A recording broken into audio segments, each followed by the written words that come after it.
This is Philosophy versus Improv, where two sages try to teach each other a thing or two, and maybe you, the audience, get something out of it as well. It's Philosophy versus Improv. My name is Mark Linsenmayer, greeting you philosophically to start off our big old season 4. Yes, and this is Bill Arnett, greeting you improvisationally. How's it going? I just made that up. Also, can you believe it? 4 seasons, Mark? Well, so 3 seasons. 3 seasons. This is this the end of season 3 or the beginning of season 4? Beginning of season of the 4th year that we have been doing this. So we're seniors now. We finished our junior year. We had our summer abroad. Yes. Whatever someone might do in their junior year, and now we're senioritis. Does this mean we can just sign ourselves out? Does senioritis set in more like, next March, or is it like right now? I haven't had a senior. Actually, my daughter is a senior in college, and I haven't noticed much difference. But a senior in high school, I feel like that's the senioritis time. Yes, I got to see a little 8th grade senioritis doing some substitute teaching, and that's pretty rough. That was just even the teachers were like, "We have 8th grade senioritis. We're done. We are done teaching." What are you not let me go to high school? You're gonna hold me back? Well, they don't do holdbacks anymore. That's a whole other philosophical question. How do we prevent from stigmatizing children, giving children negative stigmatizations? Don't give your children stigmata. I mean, that's a good Halloween. It's a very cheap Halloween costume because you just sort of draw red circles and what are you? If it appears naturally, if stigmata do appear, go to the local parish priest and doctor, probably get it checked out by both professions. But I would not force stigmata upon my children. What do you think is the weirdest place where people have gotten stigmata? Because, if you get on your hands, you get on your feet, you recognize that it's stigmata. You recognize that it's Jesus talking through you or something like that, something Jesus adjacent. Yes. But if you get a little hole like that in your ear, what do you do then? Is that stigmata? Probably not stigmata. And I wonder if there's a flank stigmata from when the Roman soldiers stabbed him in the flank. Die faster, Jesus. So I wonder if people get that stigmata as well. Well, people don't really know that for the cross thing, like often you generally, if you're attaching something to a wall, you wouldn't want to just do the top and the bottom. You'd want one piece of tape, one staple, one nail in the middle too, right? You don't want it wiggling around, especially if it's a live creature. If you can't find a stud, you're going to want to use a drywall anchor. And, I don't know if anybody who has woken up with a drywall anchor in their back. That would be interesting. That would be, I'm convinced that's the proof I need. When the monsters who live under the bed are redecorating and they're trying to pound up their various posters, photos. Yes. I mean, it's hanging. They got to do it all 4 corners. So the odds of them hitting through to one of your body parts, it's not that slim. Correct. They want to have a cool pad to hang out in, the monsters under your bed. They don't want to just, just all your dusty, whatever people keep under their bed, plus dust. I don't know. I feel like this is an underserved narrative area of yes, there are monsters on it, but what kind of lives do they have? What is there not light? Is there not music that you turn off your light and there's boom, boom, boom, boom, and they're just like they're doing their disco thing. You hear sex sounds under the bed. Gross.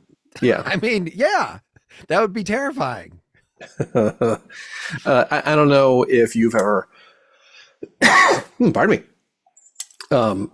Richard Matheson wrote the book for I Am Legend, which has been remade like 4 times by Hollywood movies, including Will Smith's I Am Legend.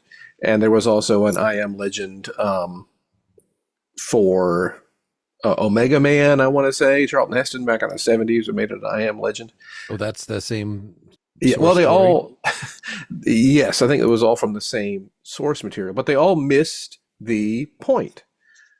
The big thing in the book was that if everyone in the world is a vampire, then the one guy who's not a vampire, who goes around during the day killing them, is the vampire. How's that, philosophy guy? It's like you're always already doing philosophy. Wow. It took us 3 years. Well, so that's not just a quip. That was actually the lesson that I came in here with, thinking that I would rope you into some very mundane conversation. It's a long con. Like, do you think that Trump is bad? Okay. Yes. You're doing some ethics right there. You're okay. So the idea, and this is a hypothesis. Sure. Okay. Because you alleged people, you know, I'm just reminding the audience that in our very first episode, the lesson for the improv was not even just really everybody. I mean, I don't know about like paramecia. I mean, are they improvising? I guess that's a separate thing. Ooh. Well, that just gets to the whole thing is our natural, what's the word I'm looking for? Is instinctual action improvisation?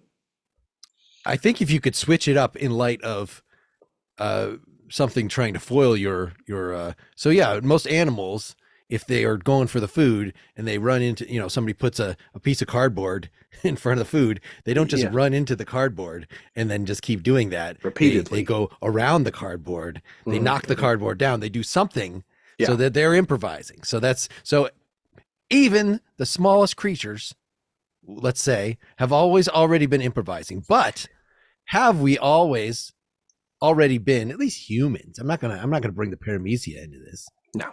But the humans, have we always already been philosophizing?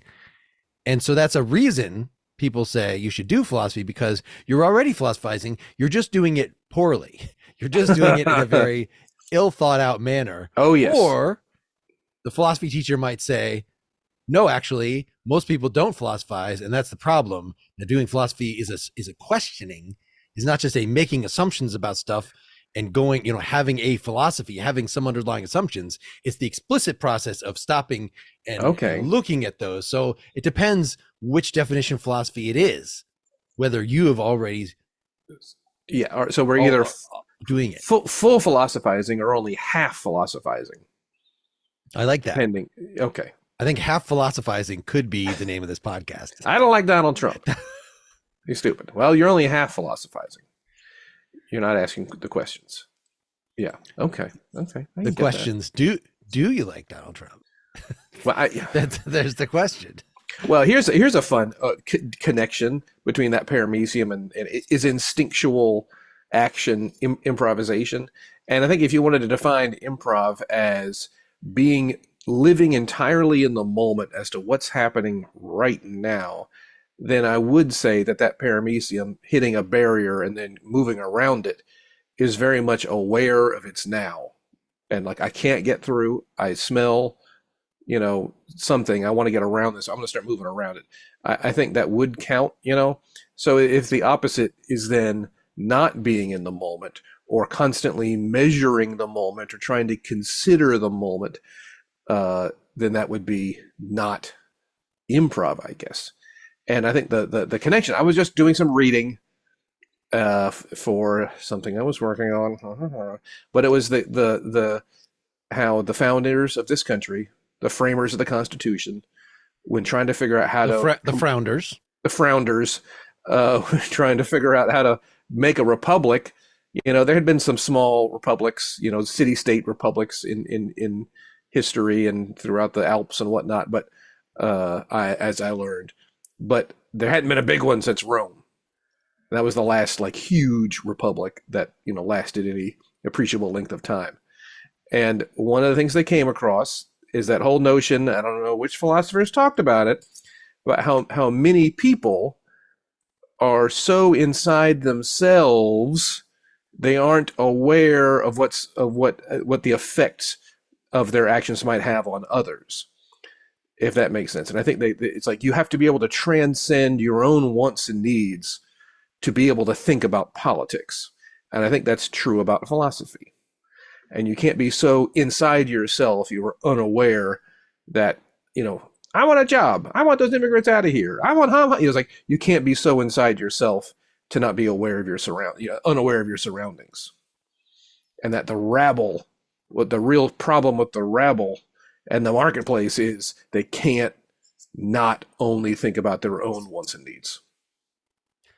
I mean, clearly one could be a solipsist. That is a philosophical position. So you're literally not aware, not acknowledging that other people have wants and needs, or that other people even exist. Do people think that's healthy? Is that no? That's a bad kind of philosophy. I think you're sort of saying to be properly philosophical, you have to be, to approach politics, to approach your own needs in a philosophical way, is to be reflective. And what does that mean? Well, it means seeing things in a context. Well, I think the similarity of the improv is I can't be so inside my own head trying to push my own agenda and trying to only think about my own things that I'm not aware of what's going on around me and the people around me that I'm improvising with. So I think there's a fun connection there between improvising well and political thought. It took us 3 years to get here. Can you have a deeply us versus them attitude in either of those fields? Let's put it that way. Like you have to acknowledge some people, but you probably don't have to acknowledge everybody, right? You should be just our tribe, our the people who can vote, our elites. Yes, our small. We're a republic. 5% of us can vote. We have a great egalitarian, one person, one vote democracy in that small group. And then I guess we represent. We represent everybody else. Mm-hmm, mm-hmm, mm-hmm. Well, it's a sliding scale, I guess is what we're saying. And even though I might be trying to not be within myself in an improv scene, I still hope I'm aware of like the bigger, able to get inside myself a little bit. Like, oh, it'd be funny if I did this, or, playing the game a little bit inside my own head a little bit. It's probably, I'm not lost in the moment. I'm not completely unaware of my own place in the moment. I'm not unaware of like, ugh, sure, that line tanked. What am I, dude? You gotta come on, tighten up. You're not doing very well. It's like I am inside myself a little bit, but still aware of what's going on. Hopefully, in the moment. Well, so how about just this in-group, out-group thing? The relative awareness of your scene partners. Mm-hmm. Small community versus the potential viewers, the potential the audience. Mm-hmm, mm-hmm. What is should you just improv like there's nobody else except your scene partners in the world? Well, as a musician, I'm sure you've probably come across that question before. Is the audience just there to see you do art, or do they come to be entertained? Do they have something as well? That's that's a big question, I guess. And I guess that's the difference between mass market entertainment and more niche entertainment. If I choose to watch a David Lynch movie, I kind of want David Lynch. I don't want David Lynch trying to make concessions to the audience, I want David Lynch in a corner of the screen going, "You got that?" I understand. He can be a little polarizing, and I'm not saying I'm an absolute fanboy of David Lynch, but I do appreciate his work. I will want to be on record as saying that. Maybe not Dune. Going out on a limb there. It's the whole thing where I think there are interesting artists and interesting people where I just kind of want to stand back and let them do their thing. Don't worry about me. But then there's other times where please do worry about. Please talk up so I can hear you. Don't turn your back to me. I want to be able to see what's going on. The kind of stage things. But then again, too much of that, it could be pandering. A bon vivant once criticized my children's on-stage play that was entirely in Spanish, a classroom play, as they kept the fun carefully controlled only within that group of children who were facing each other because they were talking so low. And that was me. That was my criticism. In other words, I couldn't understand a damn thing they were saying. It's not just because they were speaking Spanish. It was because okay, yeah. They weren't given projection lessons. Yes, I expect my teachers, as a substitute teacher, how are you doing on teaching your kids to project? My own kids, I'm doing fine. One thing that helps is having a moderate hearing disability. So first thing in the morning, they have to project, or Daddy's not getting them breakfast. So that's because you're just blasting your metal in your as a boy, too much hardcore heavy metal, too much jackhammer operating. Well, I just meant like because my kids were like recently like, this is what it's like talking to you because I would wear my headphones, my noise cancellation headphones around the house. Oh. And they're trying to ask me questions and they could be dead in the other room. I don't know. That's a little aggressive. I will say modern hearing aids now, which I do wear. And again, it's moderate disability, but the last insurance I had covered hearing aids, so we got the Cadillac plan of hearing aids. I didn't notice when we were in person. Were you wearing them at the show? Yes, I was. Oh, well, they're very discreet. Very discreet. And I don't really care. It came on later in life between me and my sisters. Like we all turned 30 and quit hearing the television. My folks had okay hearing. Grandparents had okay hearing. So it was just losing the genetic lottery between me and my sister. It's like, well, thanks, Mom and Dad. But well, you're already philosophizing about that. It's not just that you had this; it's that it's okay. You're putting it in the perspective of your siblings. You know that other people have it worse in the world. You know that this is treatable. You're not merely moaning and groaning like the paramecium who hits that cardboard wall and then cries just into a depression hole. Those goddamn paramecium. Unrecoverable. This is my life. Why am I so simple? Why am I such a simple creature? Can I not get a second cell? Please? I could do so many things. I could do twice as many things if I had 2 cells. Stuck with a flagella. Why can't I get some cilia rather than this dumb flagella? Yeah, geez. Ugh. And then they see an amoeba. Like, oh, they think they're so cool, those amoebas. They can like split in half and stuff, and cruising around like they're in a motorboat right through the ectoplasm. They could be in a nucleus, and I can't. I'm really running out of things. I really don't remember a lot of detail about what single-celled animals can and can't do and how they relate to each other. Well, they can't have that thought process. I think that's true. They can't have that awareness. I mean, a bunch of them, if they line up and they kind of bump into each other, then maybe that could make a thought. Yeah. See, I'm doing philosophy already. There we go. We're always philosophy. Not well. Whenever you're joking about something, you're doing philosophy because you're saying this is funny, and that itself is a theory. And then when somebody thinks your joke is not funny, they're like, I dispute your theory. Well, if you're at the office and you feel someone over your shoulder, you turn around and you see them and you recognize them. Are we not at a philosophical crossroads where it's like, I don't want to talk to this person, but it would be rude to not talk to them? You know, is that I'll be polite, choosing to be polite when your instinct is to be like, shut up, go away, we're not having lunch today. I just said yes to be nice and I really had no intention. You know, is that philosophy?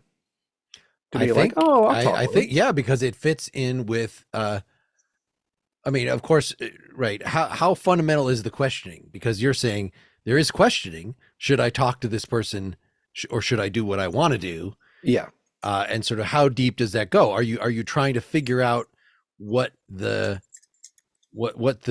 social norm is? Are you trying to figure out if there's just some way that, you know what the social norm is? You're trying to figure out if you can get out of doing this thing in a way that will still go along with the social norm. So it's a matter of cleverness. It's not necessarily a matter of philosophy. If you say, oh, and then you get on your phone Yeah. And then you turn around and then you walk away with the phone and you talk to nobody for a sec. Like, you've solved that problem. Perhaps maybe they won't buy it. With a clearly audible dial tone the whole time. I'm waiting for the dial tone to end. I heard if you just listen to a dial tone for a long time. Let me get that phone. They don't believe me. They grab the phone out of your hands and it says, the time is now 7:09. Beep. Yes, a joke for everybody born in the 70s. And can you still call time from your cell phone that tells you the time? Can you do that? Hilarious. When you do, it just says, are you joking? Really? Are you kidding? Is this a joke? Yeah. Call time and weather. I'm looking it up. Can I call time? Can I still call time? Yes. As of January 2024, calling 202-762-1401 from anywhere in the U.S. will give a correct time from EST or UTC time. So we can't, as Central Time Zoners, we'd have to do some math. By the time you do the math, well, the time's already changed. What is time? What is time? Just by saying those three words, you're being philosophical. Yeah. You don't need any answer. I think we've talked about the whole, and you even mentioned earlier, the kind of like half philosophy or armchair philosophy or stoner college student, back porch philosophy. Yeah. What would we call that? Is there a formal name for half philosophy, for that kind of just whimsically pondering about the world? I mean, it's just a style. It's a style of philosophy. You'd have to say there are many different styles of philosophy. And until you get a particular, right, analytic philosophy is a division within philosophy, because supposedly the people who practice it have some sort of rigorous, have you analyzed all the concepts that you're using? Do they fit together in some, it just means be rigorous in some nebulous way. Okay. Maybe use some formal logic if you can. Use things that look like math in your arguments, and then, whoa, look how rigorous you are. Yeah. Okay. All right. I just don't imagine that level of rigor, on top of the science building, looking at the stars, getting stoned. Right. So they would not be doing analytic philosophy. And I recall hearing, who is this? One of the analytic philosophers we have talked about on the Partially Examined Life recently. It's this Tim Williamson, who we're actually going to talk to in our next discussion. A guy that we've talked about. Now we're going to talk to him, and he said, people ask why I'm an analytic philosopher, because I visited. I wanted to check out what these continental philosophers were talking about. So I went to their colloquia. I went to their groups, and it seemed like it was a lot of deferring to people, he says, on the basis of their prominence in the field without actually understanding what they were talking about. Okay. that he just thought it was a bunch of bullshit because it was a bunch of ideas that had not been carefully thought out, but that people were like, oh, the great Foucault, you cannot disagree with the great Foucault. You're just stupid if you don't understand Heidegger, if you don't understand these basic things that we are. Now, that's probably a very uncharitable approach to a whole other branch of philosophy, but at least he tried. At least he went over there and hung out there. I feel like unless you do that, you don't really even know what their standards are. Well, that whole kind of like dogma, are we just, and they're stuck in the philosophical, well, this is, there has to be one truth, one right answer, one method of doing things, and it becomes dogmatic. Yeah. Well, the dogmatic could even just be the limits, right? If we're in any kind of scientific or political or any other sphere and somebody starts talking about astrology or something, you're going to be like, no. And they'll be, you're being so dogmatic against dismissing my crystals, dismissing my. I could see how that complaint could be leveled. I may not agree with that complaint. Well, it happens a lot in improv, where there are Viola Spolin is the name. She is considered the founding mother of improv. She ran a home for I don't know, wayward. It wasn't really an orphanage, but in Chicago in the late 19th century, you had lots of immigrants coming in, and it was a school and kind of thing. She ran Hull House, it was called, and she was the first social worker ever. But she devised all these little games that kids could play that didn't speak the same language. And a lot of them involved physical things or pantomiming. And those all kind of became the first quote unquote improv games or improv exercises.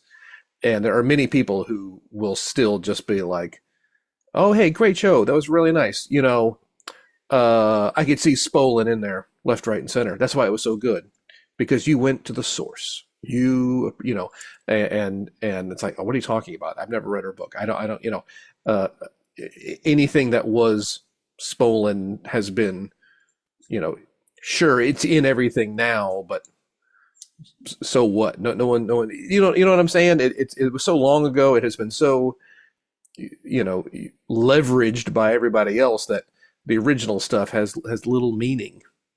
I totally butchered this whole point I was trying to make. No, well, I mean, this is making me certainly think of a lot of stuff. I'm right now, for Pretty Much Pop, watching some of the classic Universal monster movies. Great.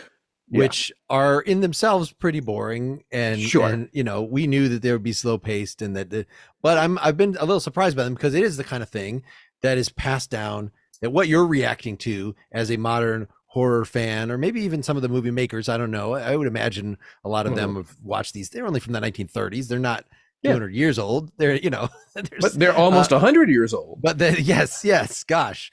So to think, what, even if we pay tribute, those classic Universal monster movies, the Wolfman, Dracula, Frankenstein, like, is the thing that you're even talking about have anything to do? Like, are you really, there's no, I don't know what the authority is, because the authority is just like, these things are cool. Yeah, I guess, which is sort of the, I could see a peer pressure, not exactly authority, but like, okay, there's an aesthetic that, having now gone to with you after our show, my first real full-length multi-performer, multi-group improv show, is an aesthetic that you have to, I was well prepared by our many scenes to appreciate what the various people were doing on stage, even though somebody who is not familiar with it would say, this is boring. This is careful only occasionally funny. Like, if their standard is people that have worked on a script, and is delivered by Adam Sandler and all your other favorite wacky people, then they're not going to be prepared for this, the way, that I'm vicariously improving with you, even if I'm not on stage. I know what it's like to do this, and so I'm see the puzzle from your point of view, the improver, and anything you do, like, it's really interesting to see how you respond to the puzzle. And it would be the same thing, with lots of philosophy subcommunities, or even just the explanation of basic philosophy, that if you get a 12-year-old in there, some of them might be just like, wow, this is a really interesting new thing. But a lot of them would be, this is not satisfying. This is not like the latest Marvel movie.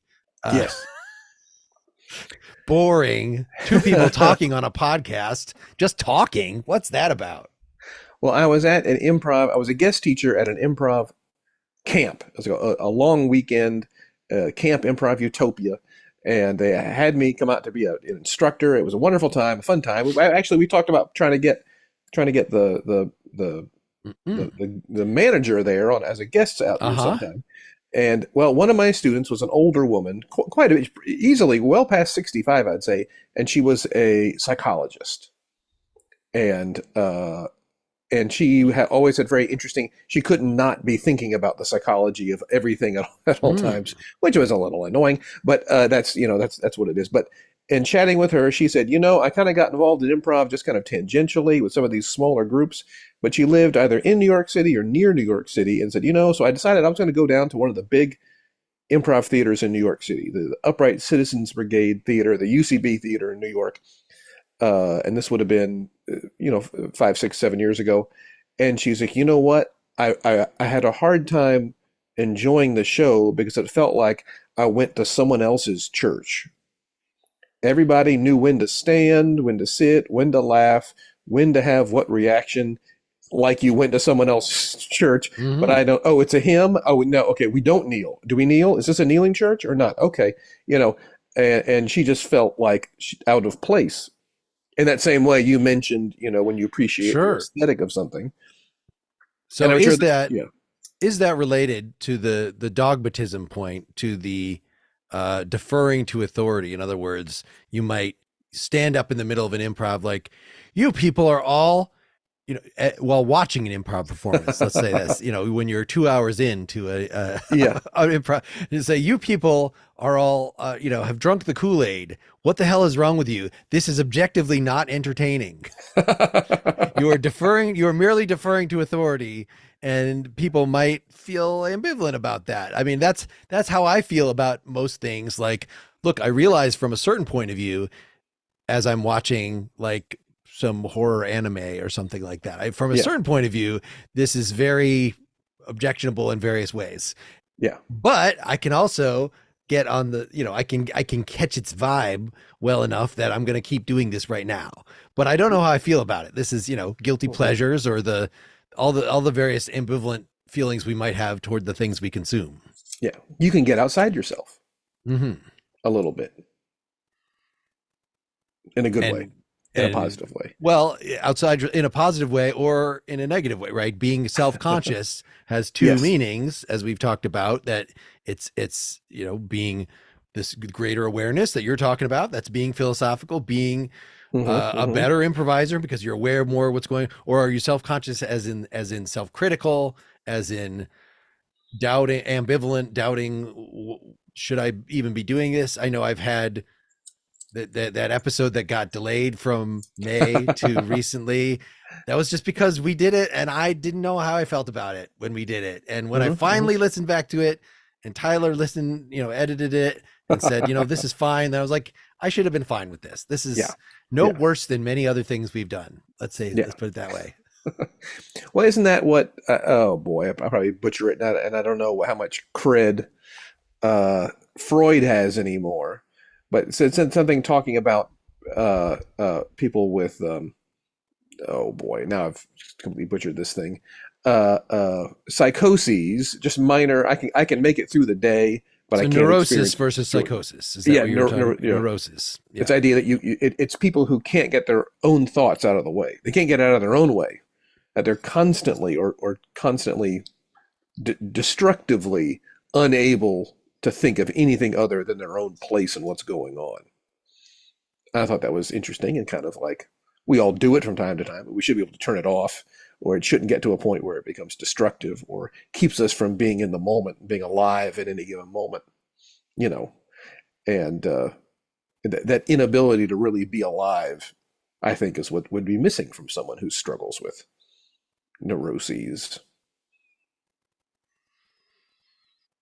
Or is that just that your way of reacting, the patterns that we have, strategies? We don't entirely improvise, right? Because we're creatures of habit. That if we had to entirely improvise all the time, we would not know what to do next, or we would be very random mercurial creatures. We would not annoying. Have yes. Yes. Third graders. Yes.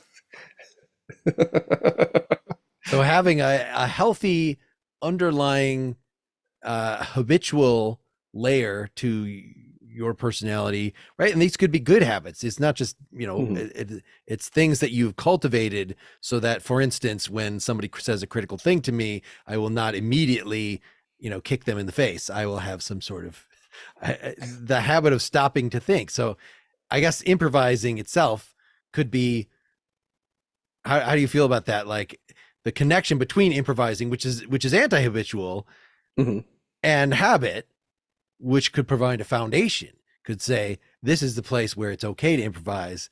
This is okay. I like, there's something in there for sure. That whole where does character stop and actor begin? What percentage of yourself is in the moment, lost in the moment, like a a method actor, but then what percentage of you is aware? And I think dialing in that right percentage can be an important skill and ability, and certainly from show to show and from team to team, you may have a different dial setting, if that makes sense. And there may be some super artistic, movement art kind of, very avant-garde stuff where you're completely lost in what's going on. But then other shows where it's like, no, I'm pretty aware of what's happening, and I'm very much, oh, we only got 20 minutes. Okay, yeah, okay. It's like, yeah. Well, yeah. I had heard, this stuff about being a method actor, and I was confused, and I thought it was about being a meth head actor. Oh. And so I took a lot of meth to like really get in the role of townsperson number 3 when you found I was, out the hard way in high what school. The truth is. And I didn't do a good job. No. I mean, they said I literally stole the show. I stole everything, all the props, the scenery, and I stole them for more meth. Yes. Well, there was some story about Laurence Olivier dogging on, I don't know, I forget who it was. Not Dustin Hoffman. Some big actor whose name I can't recall. Anyway, this guy. I'm just going to say Jack Klugman. Go ahead. It was probably not Klug. I don't think it was Klug. Who's the other? Sorry, young people. Hoo-ah! It was Tony Randall. It was Al Pacino, you're saying. Al Pacino. I think it was Al Pacino. I'm not sure if people frantically going to IMDb, did Al Pacino and Laurence Olivier ever perform in the same thing? But Al Pacino, famous, Ham. Well, it's that whole, again, method actor. And they was having some conversation about it. And Pacino was complaining about something, how he couldn't figure something out or couldn't find his character. And Laurence Olivier, it was like, have you considered acting? Like, maybe pretend. Has that crossed your mind? Pretend? Which is a pretty good dig. But to pretend, one must be aware of both your own self and the thing you're pretending to be, and I think there's something interesting. There's some duality in there. And,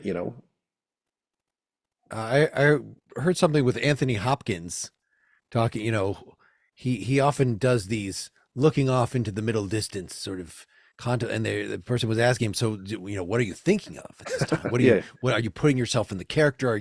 He's like, no, I'm literally just staring off into space. Like I let the audience decide what they think that I'm thinking, but I really am just empty of mind. I'm in the moment. Those are my favorite. It's such a great counterbalance to the, when Daniel Day-Lewis was Lincoln, he like wore his Lincoln costume and had his Lincoln beard everywhere he went. There's pictures of him getting coffee, on days when he's not even shooting. He's still in his Lincoln costume getting coffee, chomping on them logs. Yes. Lincoln logs. and as if Lincoln was drinking lattes, It's just like, unless you're having like... That's a pretty good show, the Lincoln Latte. Have you seen that? Yeah. It's like, if you were really Lincoln, dude, you wouldn't be at this French cafe having a pastry. You'd be having, I don't know, apple cider and fried eggs. I don't know what... How many Lincolns are in... We're entering Halloween season. Yeah. How many Lincolns are in haunted houses? Because like it could be like, hello, I'm, and then you get the exploding head. I think this would be a pretty good haunted house room. You can have that, haunted house managers listening to this.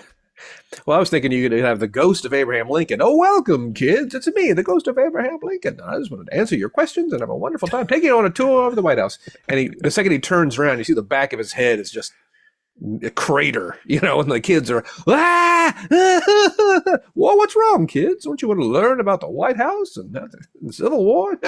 Don't turn around. It's horrible. He's got like a, spaghetti dinner for the back of his head. It's all just gross back there.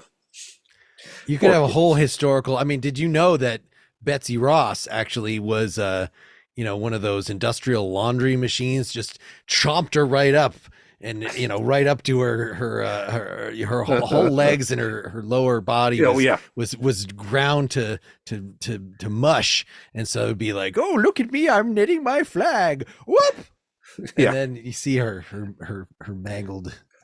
These are not historically accurate examples, No, but. Lincoln was shot. That is accurate.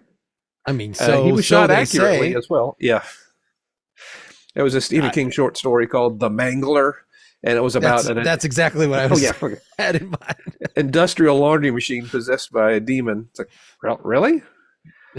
Let's just close the door that room is in, that the machine is in, and just I think we're done with that. No, Just maybe don't use that room. don't Yeah. use that one. Yeah, unplug it. Yeah, yeah. But back to the idea of this, how method actors are so in character. The other kind of hilarious Hollywood anecdote I love are the actors who don't even know their own lines. And there are other actors with cue cards. There was some story about, I'm having a real hard time with my recalling names. What was his name? Not Orson Welles, but another guy who was in. Orson Scott Card. He was a Orson hunk, and then he got big. Streetcar Named Desire. Schwarzenegger. Streetcar Named Desire. Yeah, that guy. He became kind of a punchline. Yeah, the fat guy. Yeah. We'll edit this out, folks. Don't worry. Now you made me not remember the name of one of these most famous actors in the world. Yes. I'm just finding the Apocalypse Now. He was Colonel Kurtz in Apocalypse Now. Marlon Brando. Let's not edit this out, just so that people are actually screaming at us. Marlon Brando. This is like very, very basic. Like if you know the names of 5 actors from yesteryear, that would be one of them. There's stories of him in his later movies where he has cue cards taped to the other actors' chests, taped to the set pieces, taped to the back of chairs, taped to the water pitcher on the table. So as he's waddling around doing his scenes, he's always arriving at a place where he can see his cue cards. But is it good enough? But you wouldn't have guessed that by watching the movie. I mean, his characters are kind of odd and whatnot, and but it's not like, oh, he's reading his cue. It's not obvious to us that he's reading his cue cards. So it's just funny to me that the two extremes of someone who's so in character and someone who can't even get into character. So this is again kind of making me think about the people who feel like they're in the wrong church, that are hear about Frank Zappa's appearance on Saturday Night Live. Okay, that he's a performer, but yet somehow he just could not take the whole thing seriously, and so he just really overtly read off the cue cards, which are always there because it's the live thing. And I guess whatever the skit is, the scene is, they have the cards there, but he was supposed to be a safety net. It's supposed to be a very safety net. Obviously, like have to as if I spite this whole thing. I'm going to, in my seeming improv, undermine improv.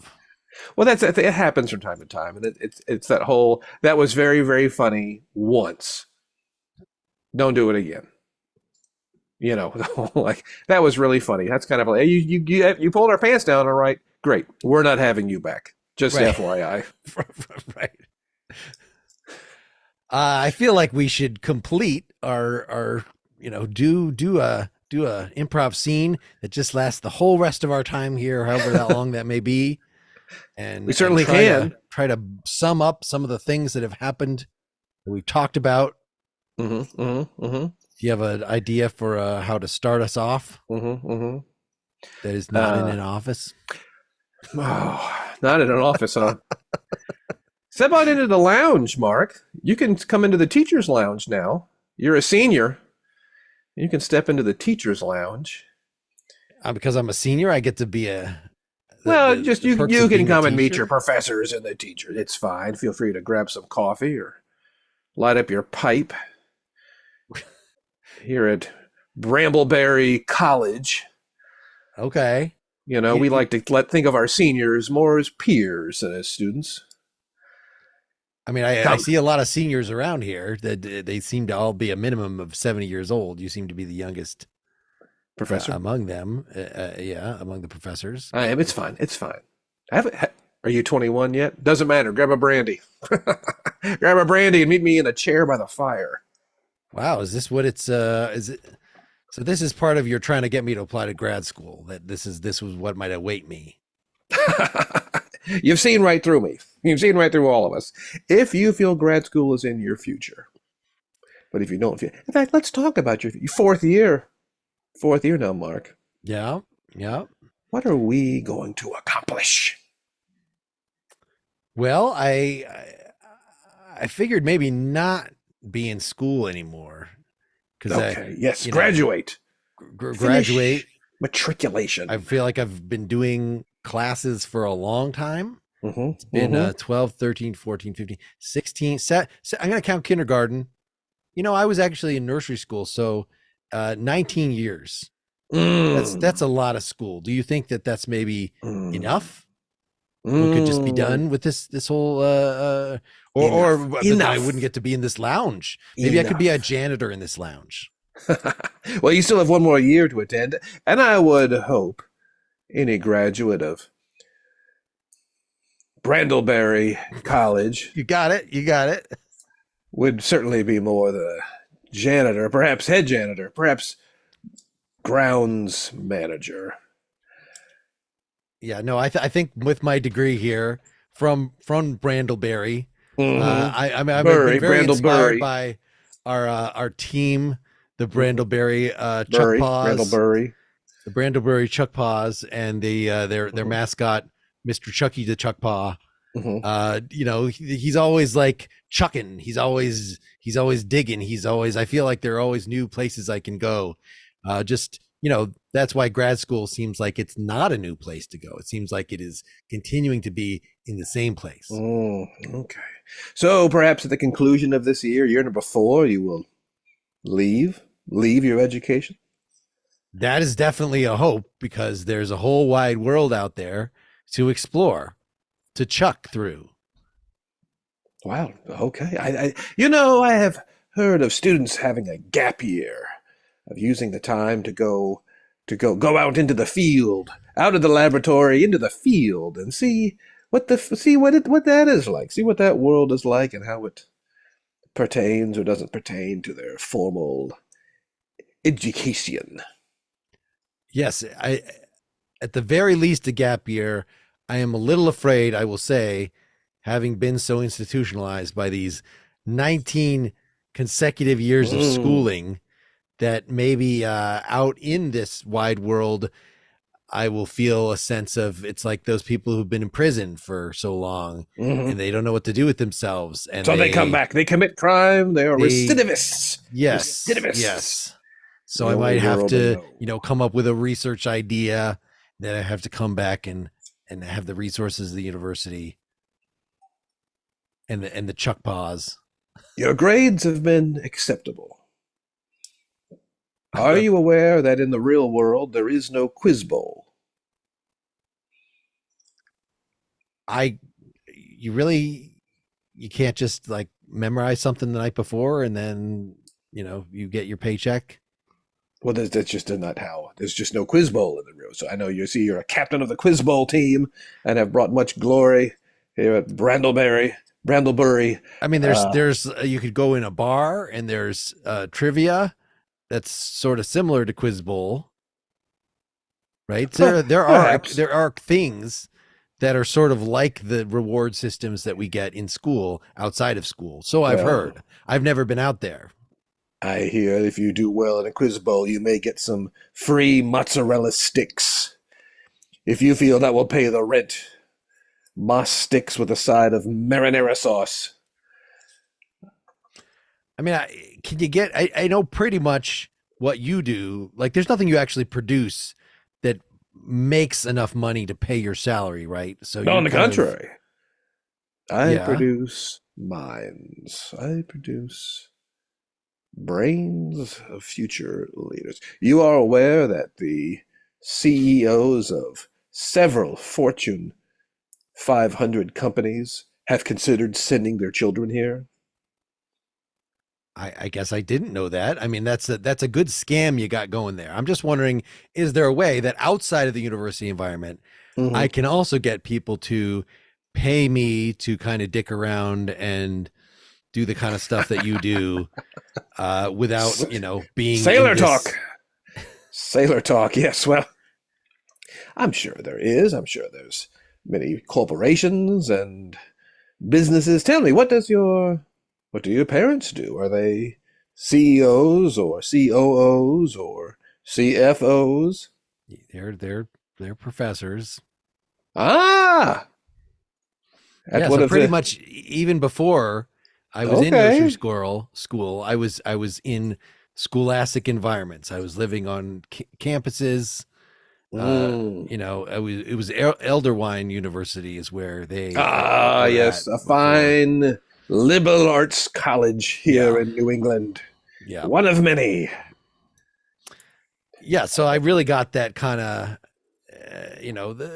it's good to have seen some different mascots over the years. I mean, they're the Elderwine Berry Boy. It's not as good as our chalk paw. Good. No, of course not. Of course not. I believe we might play them in D4 athletics on the years when we can field a volleyball team and we have enough interested participants. So this must feel like home to you. That's what I'm trying to. This must feel like home. Why would you leave something so comfortable? I mean, it's a home, but it's a stultifying. It's been forever. I feel like there's probably something out there, preferably in a sort of setting where, again, I can kind of just sit at a desk and not have to do very much. And then people will pay me to do that, probably through grants, because certainly nothing I'm going to produce is going to actually generate enough economic value to then support my daily needs. So I think the kind of scheme that you have set up here in academia, I think, is good. I just want to do it outside of a school. You don't think that my paper on the Gracchi brothers in the Middle Republican era of Rome and comparing them to the Andrew Jackson, you don't think that has an economic value? I mean, how much did you get paid specifically to write that? Not that you were just on your sabbatical with your tenure and then you chose to write that, but did you, how much did your publisher actually pay you? Well, it was for an academic journal. I received several distribution copies and I received acclaim and some well-written letters from colleagues. Mark, you want to throw this? You want to leave? Is it over, Mark? Is that what you're saying? Year 4 will be the final year? Is that what you were saying? Is it over? For the moment, that's what I'm. As nice as this teacher's lounge is, I feel like I wanna go out there and like make my own lounge. I want to have my own record player like you got there. I want to have my own wet bar like you got there. I want to have my own disco ball. Like this is a nice room. Yes, this is a proper drawing room. So I can be here as long as I'm even just still affiliated with the university. What about alumni? Can alumni hang out in this room? Oh, perhaps on homecoming weekend for old time's sake, but this is reserved for faculty and select students only. If anyone were listening to this conversation, Mark, perhaps listening, they might think that you are saying that this whole thing is over, that your education is over, and this whole endeavor is coming to a close after year 4. Is that what I'm hearing? I guess it depends if I can write, come through with the thesis. It's possible that the thesis on the Moldavi brothers during the Etruscan era will require additional drafts. Maybe I won't finish by May. Maybe I'll need till August. We'll see how it goes. All the okay. way to get all the credits that I post back. Yes. Yeah. So I mean, we'll see how the credits go. I'm feeling the senioritis a little bit, so I might have to if I don't quite finish the credits, I might need one more semester. I mean, so it's not necessarily over. Can I tell you a secret? Please. I've been mailing it in for years. So can I start mailing it in right away? You haven't already started mailing it in? This whole endeavor? I've been working pretty hard. I mean, that was kind of sort of the thing of this burnout with academia. It's feeling like I've been flying by the seat of my pants. I've been improvising for the last, I don't know, 3 years.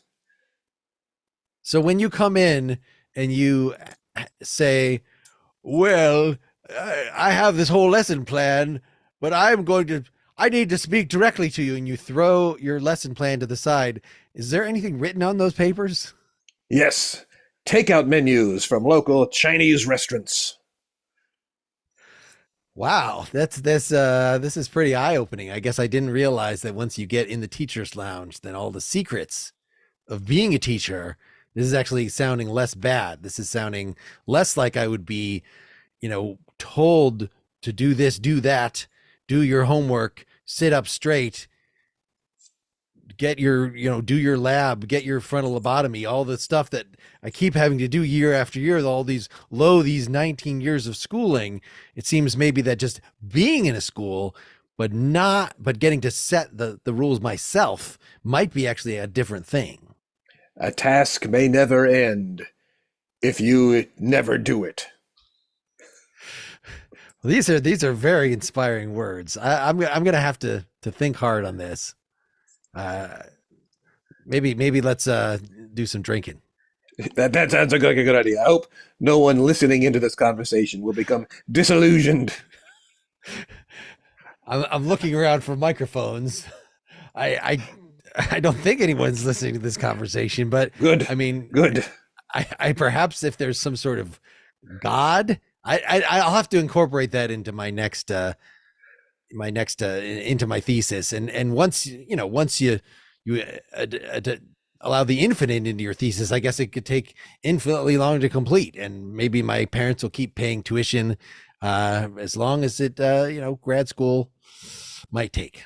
Perhaps you could get an assistantship.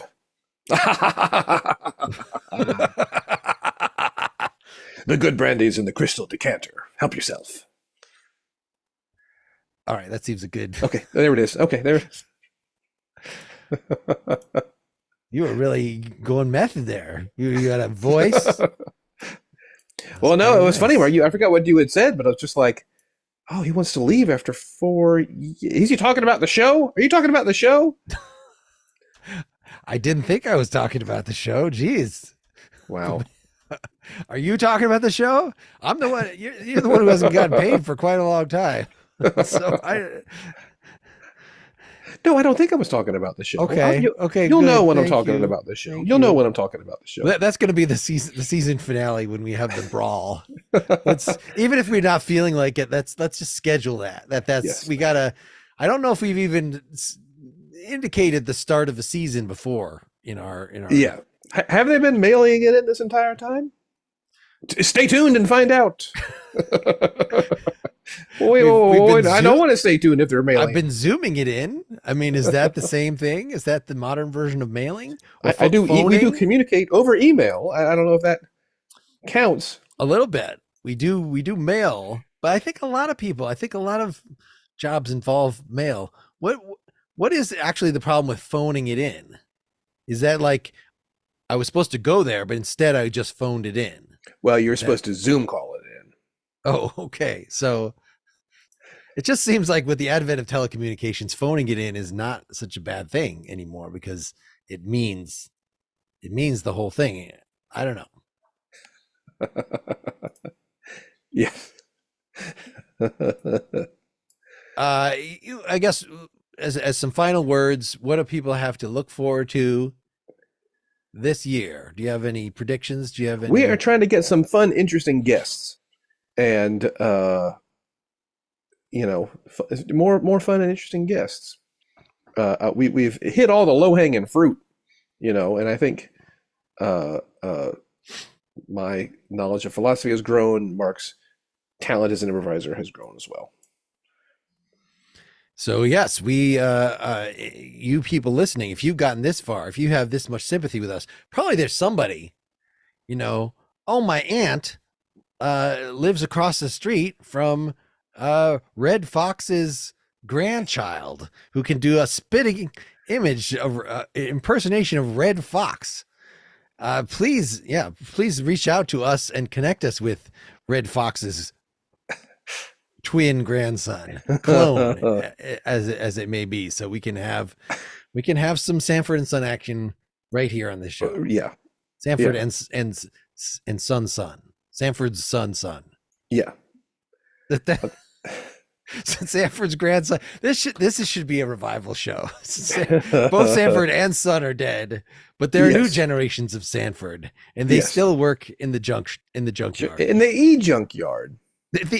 Yes, with all the old JPEGs lying around, where all your deleted files go. And they just were there a lot of Sanford and Son plots where they would just go through the junk and like show you cool stuff? Like, I don't remember that happening. I just there's no junk involved at all in that. Yeah. All right, let's put this out of its misery. Thanks for 4 fans. years of fun, Bill, and thanks for however much listening you've done, listeners. Indeed, I would concur. It's been fun, and it's great knowing people are listening.